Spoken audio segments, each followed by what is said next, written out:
Question 8 reads, which of the following is the graph of the equation y equals 2x plus 3 in the xy plane?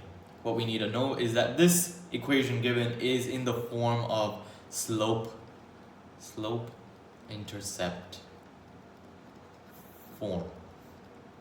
Meaning that it generally looks like this, y equals mx plus b or c, depending on where you're from.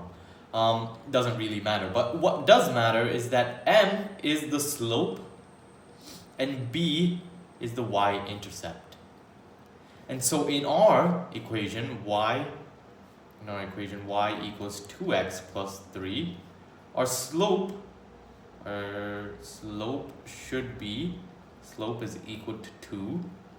Slope is basically rise over run, right? So our rise over run is equal to 2, right? And 3 is our y-intercept, right? Y-intercept is 3. And so that's what we're going to look at in these graphs and see if these match up, okay? And so let's first look at the y-intercept. Well, A has a y-intercept of 3, so that's okay. B also doesn't actually have a y-intercept of 3. It has a y-intercept of 2, right? And so B is out automatically. C has a y-intercept of 3, so that's fine. And D also has a y-intercept of 3. Okay, so now let's look at slope, right? We can just do rise over run, right, for slope. And here automatically I can take out C, because whenever anything is pointing downwards, the slope, it's a negative slope. It would be something, I think this one right here is a slope of negative 3